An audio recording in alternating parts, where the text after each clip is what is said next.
Bonjour tout le monde, j'espère que vous allez bien. Bienvenue à ce nouveau webinaire et le thème de la cybersécurité et également de la protection des données personnelles dans le contexte des OBNL. Donc, on le sait, beaucoup d'organisations ont dû entreprendre rapidement un virage avec la crise que nous traversons toujours, leur VPN, adopter des politiques rapidement de télétravail, revoir comment on peut partager de l'information, parfois sensible, entre employés d'une même organisation, et ça soulève des défis importants. Donc, pour cette question-là, Concertation Montréal a fait appel à 3 membres du groupe des 30 qui sont nos ambassadeurs et ambassadrices de la diversité dans le cadre d'un projet financé par le MIFI. Donc, on a l'occasion au sein du groupe des 30 d'avoir 3 experts en cybersécurité. Donc, on va en profiter aujourd'hui. Donc, nous allons, dans le courant de la prochaine heure, vous donner certains conseils. On vous invite à en prendre bonne note, quoique vous allez recevoir la présentation PDF tout de suite après tout de suite après le webinaire d'aujourd'hui. Donc, on vous invite à parler de ces questions-là au sein de votre conseil d'administration.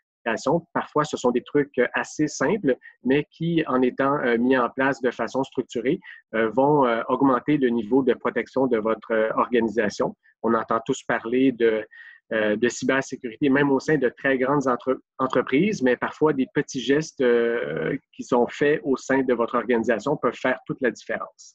Donc, sans plus tarder, je vais passer la parole à Léonidas Assogba qui va débuter la présentation.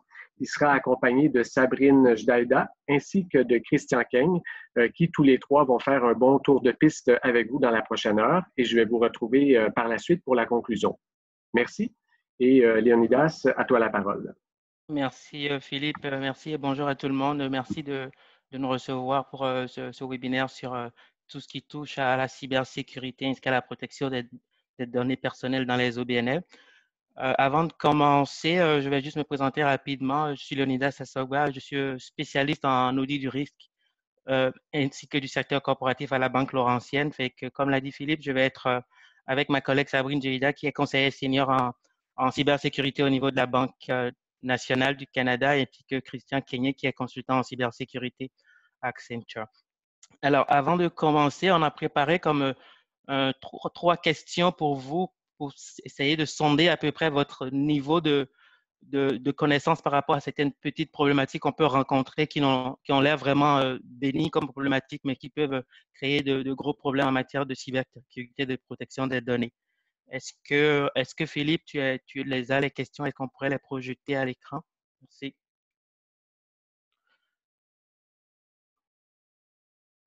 Alors, je vous inviterai à lire les questions et puis à voter par rapport au meilleur de vos connaissances et puis on partagera les réponses ainsi que le sondage des questions tout à l'heure vers la fin du webinaire. La première question, c'était beaucoup plus lorsqu'une personne quitte votre organisation, qu'est-ce que vous pourriez prendre comme mesure en fait? Il y a des choix de réponse que vous pourriez choisir en question en conséquence. Ouais. Est-ce qu'on peut passer à la deuxième question, Philippe?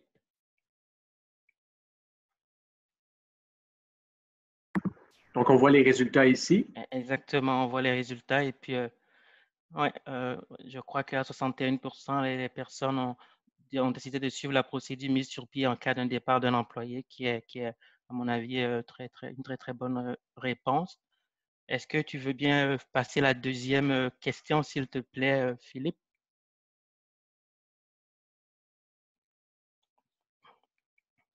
Alors, la deuxième question est de savoir, lorsque vous consultez des sites web qui demandent un nom d'utilisateur, un mot de passe, c'est quoi le réflexe que vous avez par rapport à ce genre de situation?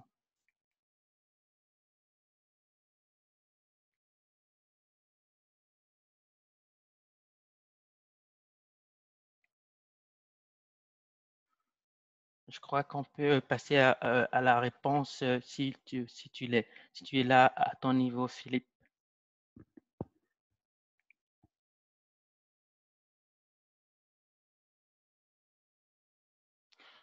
OK, on voit qu'on a quand même une certaines réponses qui sont assez partagées à ce niveau-là.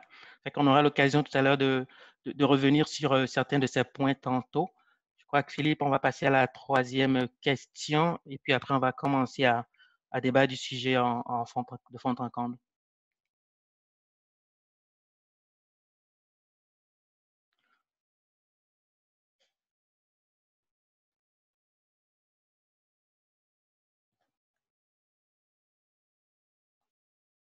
Alors, je crois que Philippe, si tu as la réponse des participants, ça va être vraiment apprécié.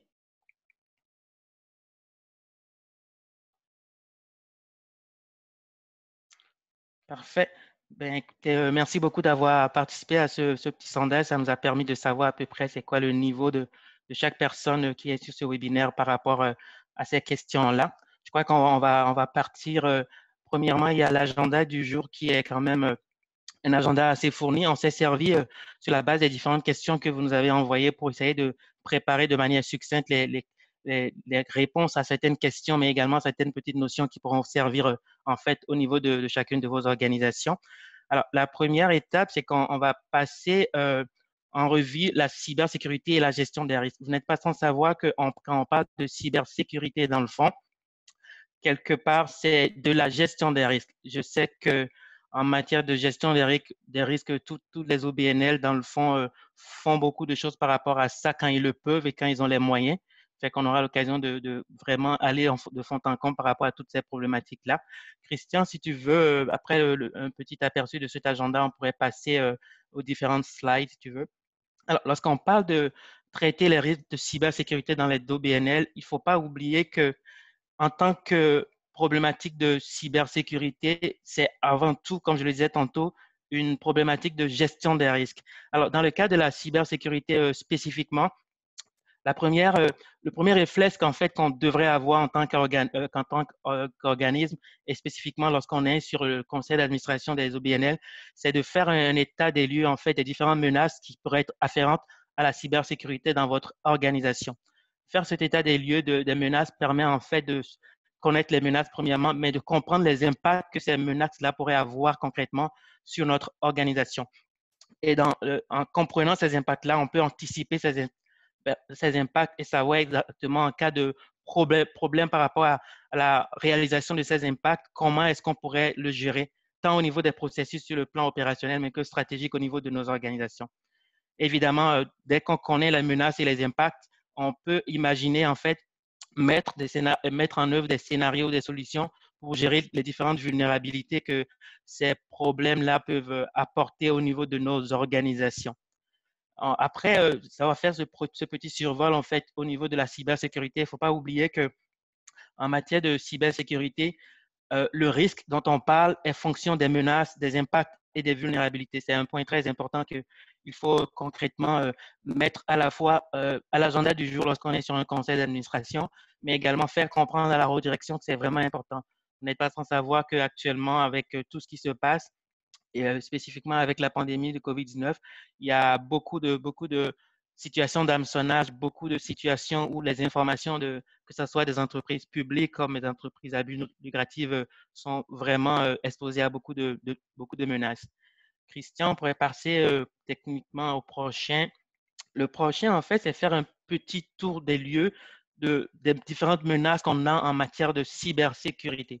Alors, en matière de cybersécurité, vous n'êtes pas sans savoir qu'il y a plusieurs expressions qui sont souvent utilisées. On parle souvent d'hameçonnage ou de rançongiciel, qui concrètement sont des techniques que les cybercriminels peuvent utiliser dans le fond pour aller chercher l'information qu'ils jugent pertinente pour nuire à toute organisation, mais également nuire à tout individu dont les informations ne sont pas vraiment protégées. Il y a une autre menace en matière de cybersécurité qui est l'ingénierie sociale, dont tout le monde peut être victime de cette ingénierie sociale sans forcément s'en rendre compte. Et des fois, il est trop tard de savoir exactement comment on a pu en être victime. Je vais faire un survol rapide parce que mes collègues tantôt, ainsi que les différentes questions que vous nous avez posées dans le fond, nous ont permis de revenir de manière un peu plus structurante sur ces différents thèmes-là. Fait qu'on a également la fraude du président qui est très, très connue. On a les attaques par déni de service qui sont en fait un genre de cyberattaque dans le fond qui est utilisé par beaucoup de cybercriminels qui sont très, très inventifs. évidemment, on a les pirates informatiques que vous savez, ainsi que les logiciels malveillants.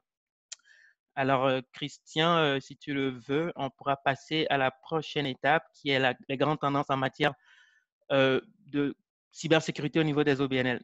Vous n'êtes pas sans savoir que concrètement, 2020 a été une année assez particulière dans tout le monde entier et spécialement au Canada et au Québec, vu la situation de COVID-19 et puis le confinement qui a eu lieu, beaucoup d'entreprises ont perdu des ressources. Mais en même temps, au niveau de cette perte de ressources, les OBNL, dans le fond, on sait que par habitude, les OBNL ont des ressources assez limitées.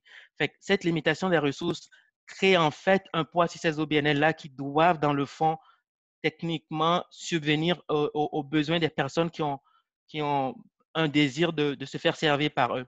Fait qu'une tendance de ressources limitées peut être concrètement, une tendance de ressources limitées peut être forcément une opportunité pour les cybercriminels d'agir au niveau des OBNL. Et puis, on sait qu'avec les amplitudes de la COVID-19 actuellement, il y a une certaine augmentation des demandes adressées aux OBNL. Il faut simplement voir tout ce qui se passe avec les personnes âgées que nous avons à notre niveau, ainsi que tout ce qui se passe au niveau de toutes les banques alimentaires, fait que ça crée un poids supplémentaire sur ces OBNL-là.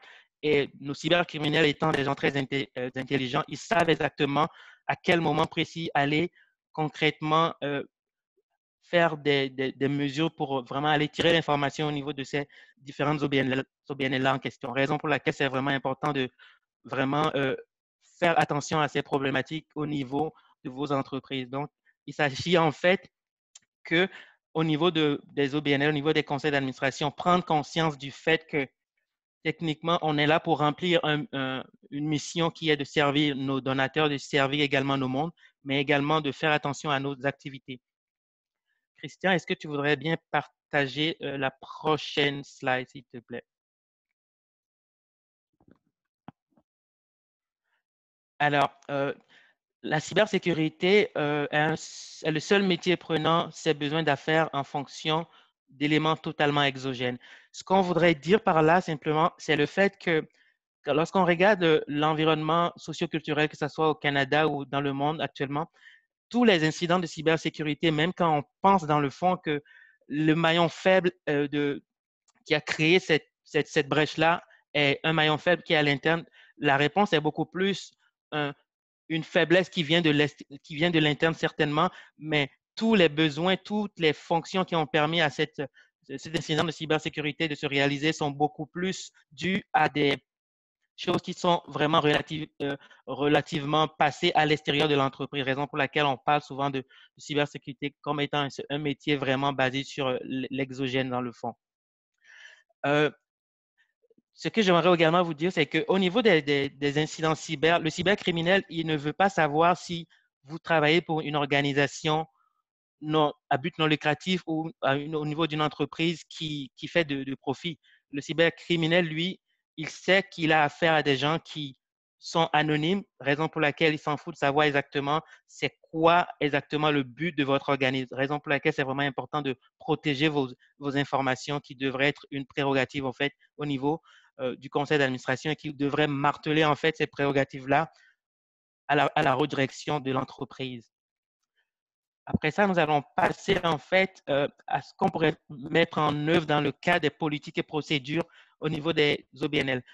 Vous n'êtes pas sans savoir dans le fond que pour mettre en place la gestion des risques, spécifiquement la cybersécurité, il faut penser à un moment donné, est-ce qu'au niveau de l'entreprise, nous avons des politiques et des procédures? Tantôt, on avait une question qui était un peu relative à ça, raison pour laquelle c'est important d'y penser. Alors, en matière de politique et de procédure, il faut comprendre que les quatre bullet points que vous voyez à ce niveau-là, c'est vraiment des bullet points qui sont vraiment importants. Au niveau de vos politiques, vous devez penser à la prévention, c'est-à-dire quelles sont les mesures que vous pensez prendre au niveau de l'organisation pour empêcher ces cybercriminels-là d'avoir accès à vos systèmes. Pensez à la détection, en fait. Quand on parle de penser à la détection, on pense également techniquement à quoi? On pense aux dispositions et aux actions que vous pensez prendre au niveau de la redirection, mais également au niveau du conseil d'administration pour être sûr que l'infrastructure ou l'architecture informatique de l'organisation dans laquelle vous êtes est protégée. Et on parle également de formation. Évidemment, le volet formation est intimement lié à la prévention parce que si on met en place des politiques pour la prévention, il faut s'assurer de former nos membres à l'intérieur pour être sûr que l'effet de cette prévention-là est vraiment bien à faire. Et pour finir, le plan de continuité des activités durant un incident de cybersécurité. Ça, c'est vraiment un point focal sur lequel il ne faudrait jamais lésiner. En ce sens que, vous savez, une crise, on n'en sort que si on continue à marcher en tant qu'organisation. Ainsi, de plus, le niveau de maturité des organisations dépend en fait souvent de cette situation de crise-là. Si on arrive à passer par une période de crise et qu'on s'en sort sans problème, on peut dire dans ce sens-là que l'organisation est une organisation assez résiliente. Donc, qu'est-ce que... un instant, Philippe me dit qu'il y a un problème au niveau du micro, au niveau de mon micro. Oui, c'est ça. On entend quand même, ça griche un petit peu. Peut-être juste Un instant. réduire le volume Oui, de ton micro. je vais réduire le volume. Est-ce que c'est meilleur?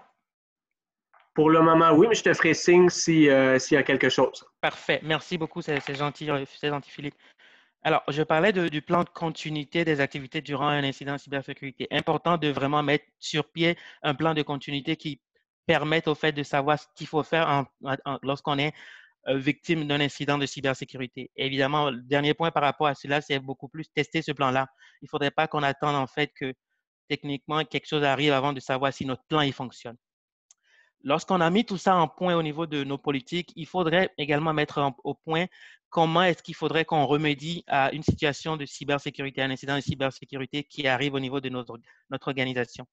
On va passer à la prochaine slide qui traite de ça dans le fond. Alors, on parle des différentes politiques et procédures en matière d'incidents de cybersécurité. La première chose qu'il faut faire au niveau de ce point-là, c'est s'assurer que l'équipe qu'on met en place, chacun connaît ses rôles par rapport à l'incident qui va arriver au niveau de l'entreprise. Il faudrait définir également techniquement les différents éléments qu'on décide au niveau de notre organisation, notamment au niveau de la haute direction, à savoir comme étant des incidents typiquement cyber. Vous n'êtes pas sans savoir que les OBNL sont grandes, petites et moyennes, et les moyens qu'on dispose au niveau de ces OBNL-là sont différents. Fait une OBNL XY pourrait avoir beaucoup plus de moyens de dealer avec certains incidents qu'ils considèrent comme étant un incident de cybersécurité, alors qu'une OBNL qui est beaucoup plus de petite taille n'a pas cette information ni ces moyens-là. Raison pour laquelle c'est important de vraiment calibrer le message par rapport au contexte dans lequel on est. Après cela, je crois que les différents points dont on parle à ce niveau-là, c'est beaucoup plus savoir quoi mettre sur pied pour être sûr, dans le fond, qu'on remplit les objectifs qu'on a au niveau de notre mission et de nos valeurs. Alors, après ça, Christian, je pense qu'on peut passer au prochain point qui est en fait les politiques et procédures documentées toujours. Ce point-là, ce qu'il faut savoir, c'est qu'il faut préciser ultimement qui est le responsable de la gestion de la crise en matière de survenance de l'incident. La raison pour laquelle je mets une emphase sur ce point, c'est parce que souvent dans les organisations, on est amené à voir que quand il y a un événement de cybersécurité ou tout événement qui arrive, on se retourne souvent vers le directeur général, ce qui n'est pas forcément la bonne chose.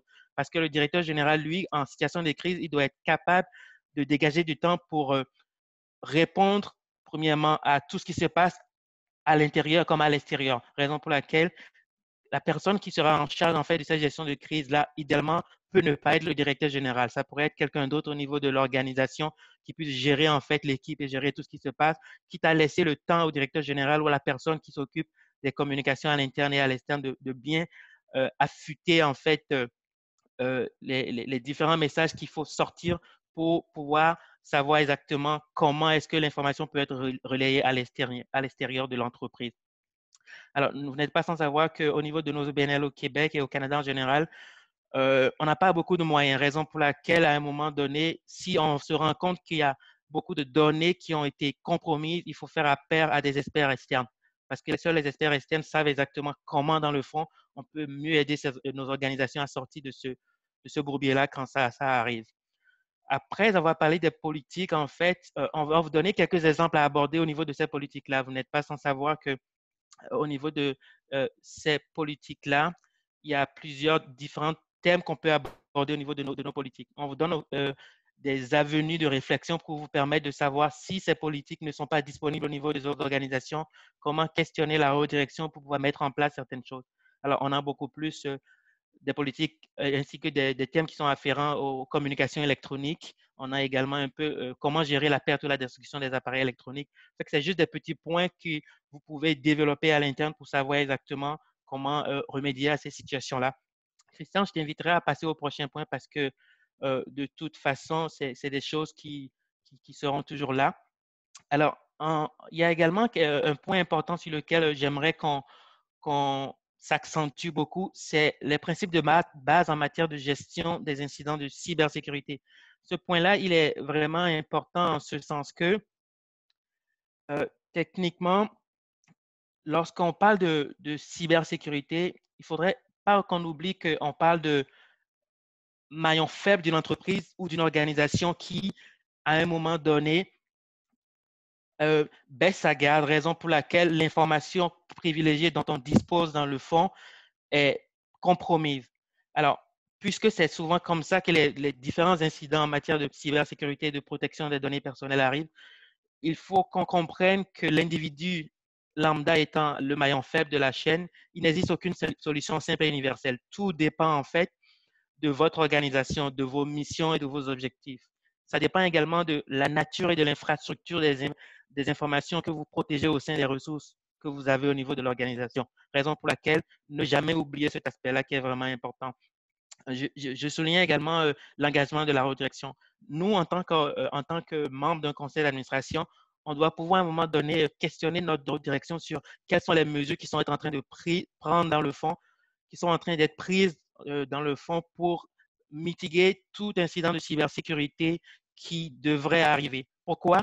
Parce que c'est nos informations, c'est les informations des donateurs qui sont prises à partie lorsque ces genres de choses arrivent et ça pourrait avoir des impacts tant financiers, mais ça a également des impacts réputationnels qui peuvent aller très, très loin.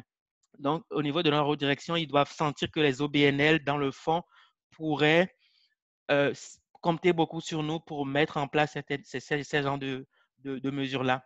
Et évidemment, quelque chose dont mes collègues parleront tantôt également, c'est beaucoup plus la conservation d'une copie de toutes les informations qu'on a hors ligne pour être sûr que si on est victime de quelque chose, qu'à un moment donné, on ait de l'information en backup qu'on pourrait utiliser. Je crois que techniquement, ça fait le tour en matière de tout ce qui est principe de base en matière de cybersécurité. Il y a d'autres points dont je vais simplement passer la parole à ma collègue prochainement. Pourquoi? Simplement parce qu'elle va en parler de manière beaucoup plus étayée au niveau de sa présentation. Donc, Sabrine, tu as la parole. Merci Léonidas. Donc, comme tu le disais, le sauvegarde ou le backup des données est un élément essentiel pour assurer un rétablissement rapide, non seulement à la suite d'un incident de cybersécurité, mais aussi comme une attaque par rançongiciel ou par maliciel, mais aussi suite à une catastrophe naturelle, une panne d'équipement ou un vol. Donc ici, nous recommandons aux organisations de sauvegarder régulièrement tous les renseignements organisationnels essentiels sur un support externe sécurisé. Donc, les médias de sauvegarde, vous pouvez utiliser des supports externes, un disque dur USB externe, des serveurs ou comme vous pouvez aussi utiliser un stockage en ligne comme du cloud. Mais dans tous les cas, c'est très important de séparer votre sauvegarde de votre stockage principal.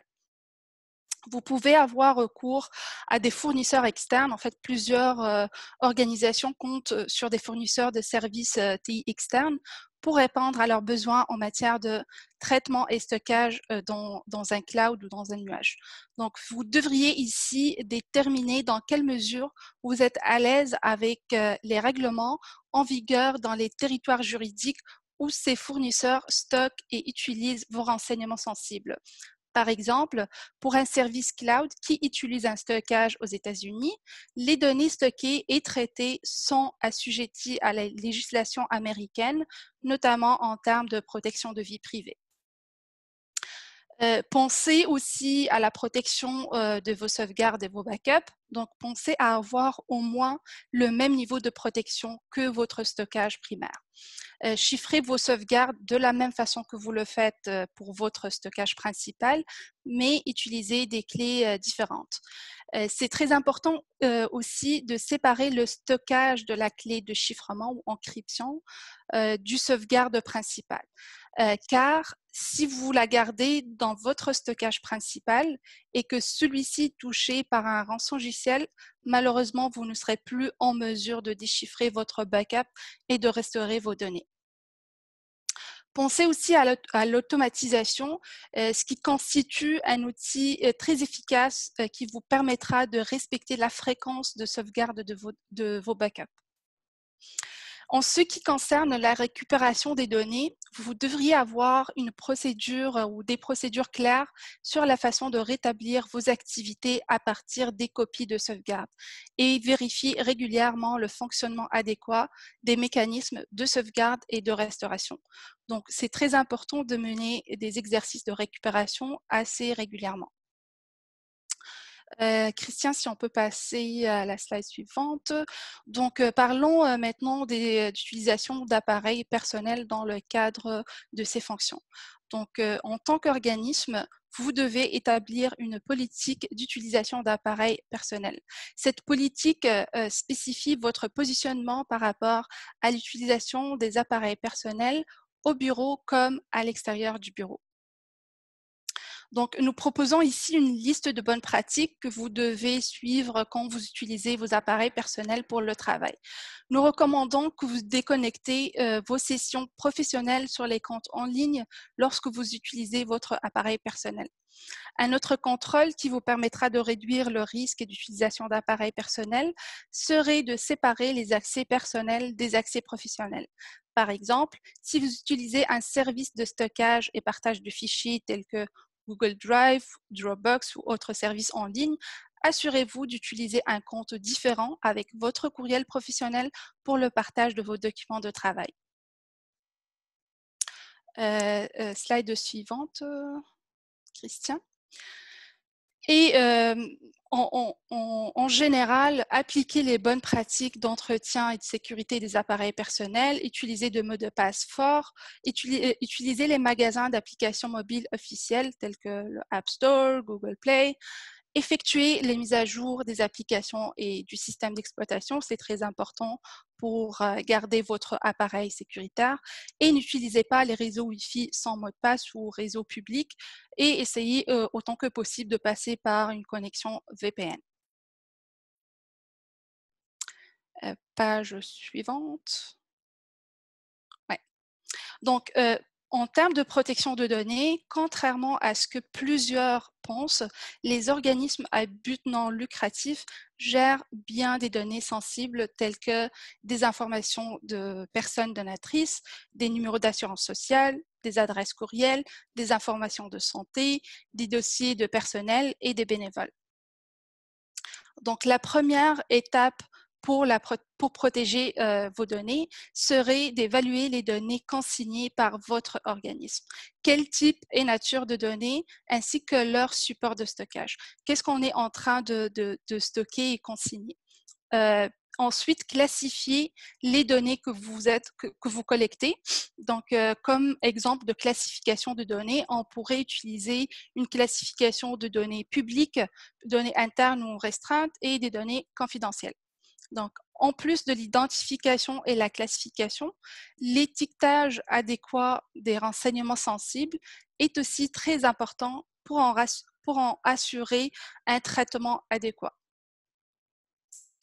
Une autre bonne pratique serait de ne collecter que les informations utiles et nécessaires pour accomplir votre mission. Donc, ne collectez que les informations dont vous avez besoin et renseignez-vous sur les lois et la législation qui s'appliquent aux données que vous collectez. Des lois comme PEPIDA ou la loi sur la protection des renseignements personnels et les documents électroniques, mais aussi des lois comme RGPD pour les ressortissants européens. Misez surtout sur la formation et la sensibilisation de votre équipe de travail. C'est essentiel pour qu'ils sachent comment recevoir, comment traiter, sauvegarder et protéger vos données. Christian, si tu peux passer au slide suivant. Donc, pour protéger vos données personnelles et hautement confidentielles, commençons par définir les données personnelles. Donc, une donnée personnelle, c'est toute information qui se rapporte à une personne physique identifiée ou identifiable. Donc, une personne peut être identifiée soit directement par son nom, prénom ou indirectement par un identifiant comme un numéro de client ou un numéro de fournisseur ou autre. Donc, une donnée biométrique aussi pourrait identifier indirectement une personne. Donc, l'identification d'une personne physique peut être réalisée soit à partir d'une seule donnée, comme un numéro d'assurance sociale, comme à partir d'un croisement d'un ensemble de données, comme une femme qui vit à telle adresse, née à tel jour, puis abonnée à tel magazine. Le croisement de ces informations-là pourrait permettre d'identifier la personne. Donc, pour protéger vos données, commencez par gérer les accès aux données. Faut comprendre qu'à chaque catégorie de données, faut donner des utilisateurs autorisés. Donc, les données classées critiques ne doivent être accessibles qu'à des utilisateurs expressément autorisés à les consulter. Supprimer les accès inutiles et renouveler le mot de passe, par exemple, au départ d'un employé ou un bénévole qui avait accès aux données. Et là, évitez autant que possible d'utiliser de mots de passe partagés. Ça vous facilitera beaucoup la tâche de révocation d'accès au départ d'un employé sans impacter les autres utilisateurs. Protégez vos données en transit. Plusieurs d'entre vous demandaient quelles seraient les meilleures pratiques d'échange de fichiers. Est-ce qu'on peut, avec des données sensibles, est-ce qu'on peut envoyer des documents par courriel? Est-ce que c'est sécuritaire ou pas? Ici, on vous propose d'utiliser deux méthodes différentes d'échange de fichiers contenant des données sensibles. Donc, vous pouvez utiliser un service cloud ou un faux nuagique d'échange de fichiers. Il y en a plusieurs qui permettent de le faire. Si vous décidez d'aller avec un service d'échange de fichiers, choisissez un service qui exige que les utilisateurs se connectent, idéalement avec une authentification à 2 facteurs, dont Christian va vous en parler plus tard, afin que les seules personnes que vous autorisez aient accès aux fichiers partagés. Limitez aussi le nombre de personnes ayant accès à celles qui en ont besoin. Utilisez un service qui peut vous transmettre aussi un avis ou une notification lorsqu'un fichier est reçu ou modifié. Et pensez aussi à chiffrer les données sensibles avant de les verser dans le cloud. Une deuxième méthode de transfert de fichiers serait par courriel. Pour le faire de façon sécuritaire, commencez par chiffrer par un mot de passe les documents que vous voulez envoyer par courriel en utilisant un outil qui vous permet de le faire. Un exemple simple et gratuit surtout serait d'utiliser WinZip ou SetZip qui vous permet de chiffrer un ensemble de documents avec un mot de passe. Ensuite, envoyez le document chiffré par courriel et après, surtout, communiquer le mot de passe au destinataire par un autre moyen de communication, comme exemple par téléphone. Si vous envoyez des données, un lien ou un fichier qui est protégé et son mot de passe, essayez toujours de séparer le mot de passe, le canal de communication du mot de passe du canal de communication de documents. Puis au final, il faut penser aussi à sécuriser vos données au repos. Pour sécuriser vos données au repos, pensez à chiffrer vos stockages. Donc, utilisez une méthode de chiffrement ou encryption qui répond et réduit votre risque réel. Ici, par exemple, on voit beaucoup d'organisations qui se contentent d'activer le chiffrement de disques sur des services cloud. Mais il faut comprendre ici quel risque ce type de chiffrement pourrait réduire. Donc, un chiffrement de disque répond ici au risque que quelqu'un vole ou arrache le disque physique pour exfiltrer vos données hors ligne. Alors, ce qui est peu probable dans un contexte cloud. Donc, ce type de chiffrement ne serait pas suffisant pour protéger vos données sensibles et confidentielles. Une deuxième mesure pour protéger vos données au repos serait de limiter l'accès au stockage.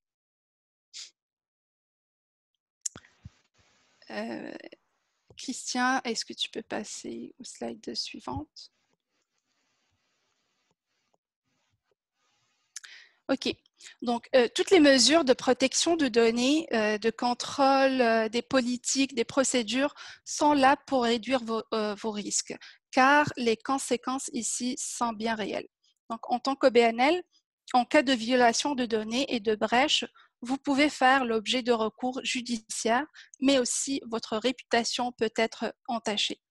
Les personnes qui vous confient leurs données personnelles établissent avec vous une relation de confiance et souhaitent que le respect de leurs droits et de leur vie privée. Donc, briser ce lien de confiance va nuire à votre image d'entreprise sérieuse et responsable. Donc là, je vais passer la parole à mon collègue Christian qui va vous parler de votre identité numérique et des brèches de données. Merci Sabrine. Fait que justement, pour terminer sur ton point, justement, Sabrine parlait de confiance, que ceux qui vous confient vos données établissent avec vous un lien de confiance. Et il y a une citation qui dit parfois que dans cette nouvelle terre digitale, ben, la confiance est la nouvelle monnaie courante, en fait. Et justement, je commence ma présentation en revenant en fait sur quelques brèches de données qu'il y a eu dans le monde, au Canada et au Québec. Dans les questions qu'on a reçues avant, quelqu'un nous a demandé est-ce qu'il y a déjà eu des brèches de données, des cyberattaques sur des OBNL au Canada, au Québec. Ben, quand vous regardez là, vous voyez, on a tout là, on a tout devant nous, des utilisateurs de Bell, allant au donateur de l'ex-maire de Montréal, allant à Desjardins, allant à Equifax, des centres de cannabis, Capital One, Target, Ashley Madison, le laboratoire LifeLab.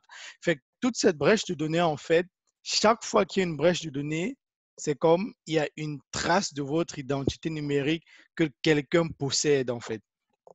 Puis au tout début, tous les conseils, toutes les politiques, toutes les recommandations qu'on fait ici visent un seul but, protéger l'identité numérique, que ce soit de votre personnel, de vos donateurs. Bref, en bout de ligne, c'est de protéger l'identité numérique de quelqu'un. Et à ce sujet, il y a un ex-directeur du FBI qui disait qu'il y a deux catégories d'entreprises. Moi, je dirais même qu'il y a deux catégories de personnes en général. Celles qui savent qu'ils ont été victimes et celles qui ne savent pas encore qu'ils l'ignorent. C'est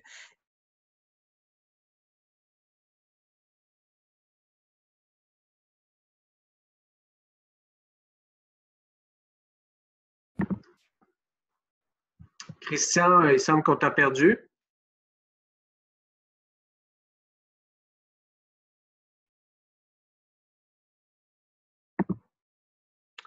Donc, désolé tout le monde, nous éprouvons quelques problèmes techniques. Christian, si tu nous entends, on a perdu la vidéo ainsi que ton image et le son. Je pense qu'un autre formateur, soit Léonidas ou Sabrine, disposait de la présentation. Donc, on peut peut-être la partager. Christian est de retour. Ah, OK. On t'a perdu un moment. Je sais pas. Je redonne la parole. OK. Est-ce que vous m'avez perdu à quel niveau? Ici? Il y a à peu près une minute. Ah, OK. Fait que justement, je disais en fait que tous les conseils, les recommandations qu'on vous fait visent à protéger votre identité numérique qui ont été exposées ou potentiellement exposées dans les brèches de données. Et qu'il y a deux types de personnes en général, celles qui savent qu'ils ont été victimes d'une cyberattaque et celles qui l'ignorent. Nous tous, nous sommes des cibles. Fait que moi, par exemple, je vis comme mon identité a déjà été compromise dans une brèche de données. Fait que toutes les mesures de sécurité que j'adopte vise à ne pas devenir une victime, une autre victime. Et par exemple, pour protéger vos comptes en ligne, pensez à l'authentification multifactorielle. Tout à l'heure, Sabrine parlait d'envoyer un second moyen par un différent canal, mais c'est à peu près le but de l'authentification multifactorielle. Beaucoup de personnes aujourd'hui se voient encore leur compte LinkedIn, leur compte Facebook, leur compte Gmail. J'ai été piraté, on a piraté mon compte Facebook. Alors qu'en fait, ces différentes organisations, Facebook, LinkedIn, Gmail, ont mis sur pied des moyens pour renforcer votre identité en ligne, en fait. Cela passe, par exemple, en activant la double authentification sur Facebook, par exemple. Moi, par exemple, là, je pourrais vous donner mon email et mon mot de passe Facebook que vous ne pourrez pas avoir accès à mon compte Facebook. Tout simplement parce que lorsque vous allez essayer de vous connecter, Facebook va m'envoyer un code par SMS ou bien va me dire entre le code fourni par Google Authenticator, par exemple. Parce que moi, comme second facteur, j'utilise un code généré par Google Authenticator. Tout à l'heure, je vais vous présenter quelques outils qui permettent d'activer aussi cela. On a le président de Loblaw, par exemple, qui disait que des clients de Pharmaprix, PC Optimum et autres ont vu leur compte hacké. Pas forcément parce que c'est leur compte PC Optimum directement qui a été hacké, non. Parce que justement, il y a eu des brèches de Yahoo, d'Equifax, de LinkedIn, etc. Puis dites-vous que lorsqu'il y a ces brèches, les dictionnaires qui contiennent en fait vos utilisateurs, les noms d'utilisateurs, mots de passe se vendent comme des petits pains sur le dark web, etc. Étant un pirate, lorsque j'achète cette base, après, il suffit que je lance un logiciel qui va laisser toutes les combinaisons possibles. Puis, s'il marche, par exemple, pour Christian, pour Leonidas, j'ai accès à tous les points de Leonidas et je peux transférer ces points. C'est pour ça qu'il est toujours important d'utiliser différents comptes pour ces différents comptes, pour les différents sites web qu'on visite en ligne et qu'il est important justement pour ne pas avoir, même si on se dit qu'on a une excellente mémoire, d'utiliser des mots de passe difficiles. Non, il y a des logiciels qu'on appelle des gestionnaires de mots de passe, je vous en présenterai quelques-uns tout à l'heure, qui génèrent des mots de passe robustes pour vous, vous n'avez pas à réfléchir, qui stockent ces mots de passe pour vous. Un autre moyen de protéger vos identités numériques, c'est d'éviter en fait que vos outils deviennent des portes dérobées pour les pirates. Cela passe par la mise à jour automatique de vos appareils. Cela passe par exemple lorsque vous naviguez et que vous discutez d'informations, que vous échangez des informations confidentielles, que vous passez par la navigation privée, que lorsque vous devez absolument vous connecter au Wi-Fi du Tim Hortons, vu que c'est un Wi-Fi public et que moi, je peux être un pirate, que je suis juste assis à ma table avec mon café Tim Hortons et que j'attends juste que Sabrine se connecte pour pirater ses identifiants bancaires, etc. Mais si j'utilise un VPN c'est comme un tunnel sécurisé qui évite à quiconque n'a pas accès à ce VPN de voir mes données, de supprimer l'historique de vos cookies. Et surtout, vous en tant qu'OBNL, vous avez la responsabilité de ne jamais divulguer des informations qui puissent relier directement une personne. On sait, nous sommes tous dans des OBNL, je vais vous confier quelque chose. J'ai été sur un conseil d'administration où on publiait des rapports avec des noms genre Christian Kenyé, assisté à l'Assemblée générale, Sabrine, membre, numéro de membre, assisté à l'Assemblée générale. Mais ce n'est pas nécessaire parce qu'en fait, lorsque vous publiez toutes ces informations-là et qu'on puisse identifier Christian Kenyé et Sabrine avec son email et qu'on sait qu'elle est membre, on pourrait comme développer des attaques d'hameçonnage qui puissent permettre de remonter jusqu'à Sabrine. Si vous devez absolument publier des rapports, rendre des rapports publics parce que vous êtes tenu de le faire par la loi, pensez à, on dit rédacte en anglais, pensez à cacher en fait l'information confidentielle ou alors pensez à ne même pas les mettre. C'est-à-dire, vous pouvez juste mettre, par exemple, Christian K. et éviter de divulguer justement des informations personnelles du monde. Quelques outils, justement, tantôt je parlais des outils de gestion de mots de passe. Vous avez KeePass, LastPass, Kaspersky. Ce sont différents outils de mots de passe, chacun selon ses préférences. Il y a des versions payantes et des versions gratuites. Il y a des versions payantes. Si vous devez absolument vous partager des mots de passe dans une organisation, vous pouvez utiliser des versions payantes. Si c'est pour un utilisateur personnel, pour vous, par exemple, ben, vous pensez qu'une utilisation gratuite est suffisante. Et en ce sens, j'ai rédigé un article sur mon blog personnel, cyberchris.com. Ben, malheureusement, l'article est pour l'instant uniquement en anglais.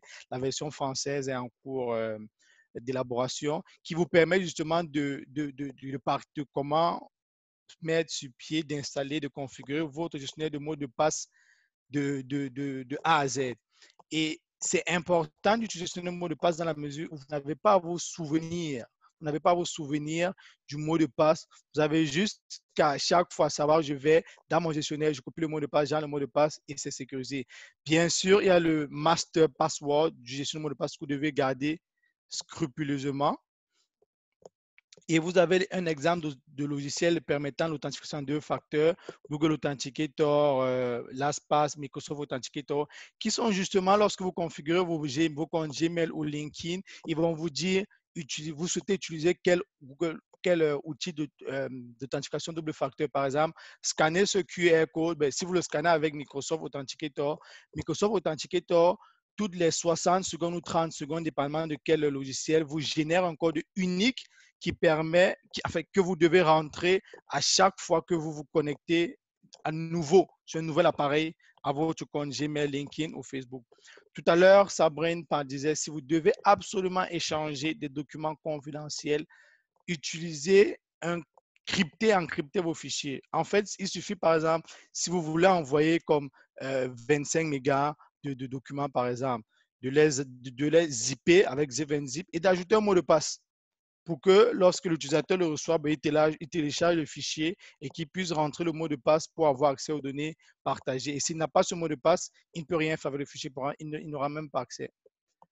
Puis vous avez des logiciels anti-programme malveillants. C'est pour éviter de vous faire attaquer par pour éviter que des ransomware s'installent sur vos ordinateurs et puissent compromettre vos fichiers. Et si jamais vous êtes infecté par un rançon logiciel, il est toujours conseillé de ne pas payer la rançon, à moins d'avoir épuisé tous les moyens. Par exemple, il y a le site web No More Ransom, qui est une initiative gratuite qui permet, lorsque vous avez vu vos fichiers cryptés par un rançon logiciel, d'aller là et de chercher une solution. Vous avez aussi des décrypteurs, des logiciels de déchiffrement en fait gratuits qui existent, qui peuvent vous aider. Et si vous devez absolument transférer un nombre élevé, pourquoi je dis un nombre élevé en fait, par exemple, la limite des courriels, c'est de 25 mégas. Mais si vous devez absolument envoyer des rapports qui pèsent plus de 25 mégas, vous avez des outils comme WeTransfer, Firefox Send, qui permettent d'envoyer jusqu'à 1 giga, 2 gigas de données de manière sécuritaire. Mais toujours, je recommande une autre couche au-dessus de moyens de sécurité. C'est au préalable de protéger ce fichier par un mot de passe avant de l'envoyer. Toujours. Puis vous avez d'autres outils, par exemple, comme le bouclier canadien qui a été mis en place par l'autorité canadienne pour les enregistrements Internet pour protéger les sites web d'entreprise au Canada. C'est comment configurer en fait son DNS et autres pour se faire protéger parce que justement, pendant cette pandémie, les attaques par hameçonnage ont augmenté de 600%. Il y a eu des mesures que plusieurs organismes ont déployées pour comme venir en aide au monde. Puis après, vous avez des initiatives bénévoles comme 111 en fait, qui est une initiative de Cloudflare qui permet justement de configurer votre DNS pour éviter que du contenu malveillant vous parvienne par inadvertance. On sait que vous êtes des OBNL et puis parfois, dépendamment de la taille de votre OBNL, c'est sûr que les défis de l'association, par exemple des apiculteurs et Centraide n'ont pas les mêmes défis du point de vue technologique. Alors là, vous avez un ensemble de programmes d'aide pour des organisations à but non lucratif. C'est sûr qu'il y a d'autres critères, mais c'est une ressource qu'on a trouvé bon de partager avec vous, où vous pouvez partir et souscrire et avoir une aide et avoir accès à des logiciels gratuits. Ça peut être des logiciels de sécurité, ça peut être parfois la suite Microsoft, ça peut être la suite Gmail for Business qui peut vous aider en fait à mener vos activités de manière sécuritaire. Dans la liste des questions qu'on a reçues, bon, on a reçu beaucoup de personnes nous demandaient, mais présentement, vu qu'on est tout le monde confiné à la maison, on reçoit tous, on fait tous nos affaires par téléconférence. Est-ce que Zoom est sécuritaire? Parce que oui, pour ceux qui suivent un peu les informations, Zoom a fait l'objet d'un certain nombre de préoccupations récemment. Les principales préoccupations de Zoom, c'était que Zoom certains utilisateurs partageaient les liens de réunion publics. Ce qui fait que parfois, du monde qui n'avait pas été convié à une réunion, ça pourrait être même des gens dans d'autres pays, pouvaient accéder à cette conférence-là et bombarder avec des contenus inappropriés. Et aussi, certaines données de webinaires stockées par Zoom transitaient par la Chine. Même si elles étaient protégées, ben, cela pouvait donner le droit aux autorités chinoises d'y avoir accès. Mais depuis lors, Zoom a fait un virage, je dirais, à 180 degrés. Puis, ils ont fait des améliorations conséquentes.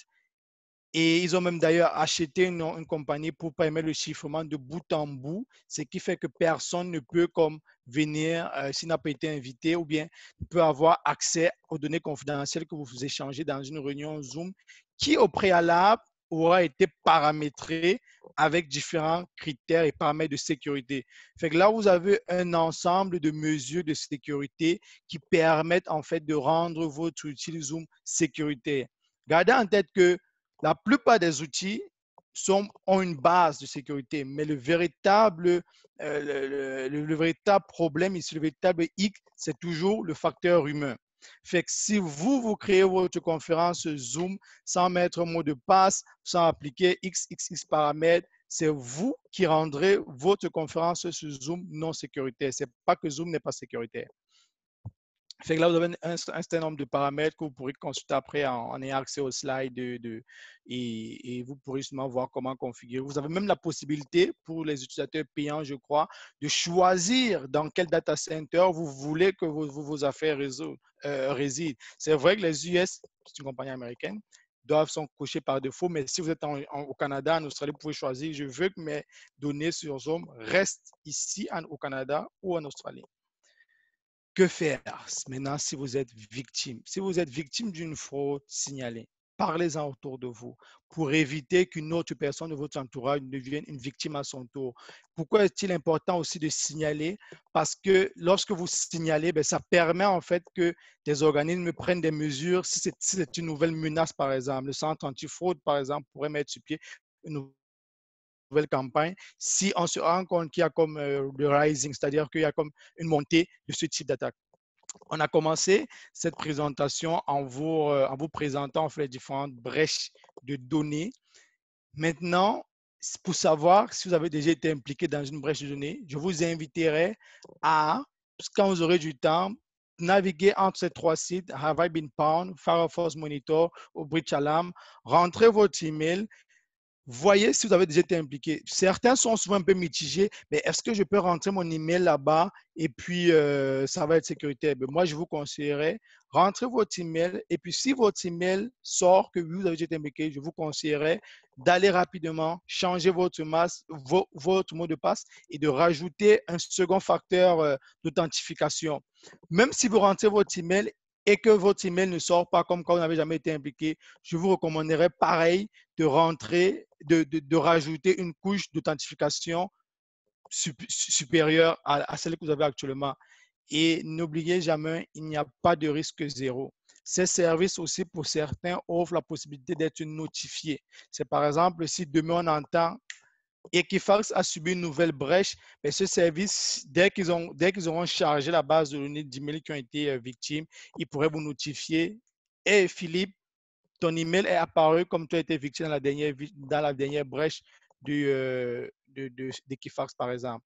Fait que voilà en revue quelques outils pour vous permettre de protéger votre identité numérique. Et comme on l'a dit, n'oubliez pas, le risque zéro n'existe pas. Tout le monde doit se protéger. Nous sommes tous des cibles, mais ne devenons pas des victimes. Je ne sais pas si dans le chat... Est-ce que dans le chat, on a eu des questions, Philippe?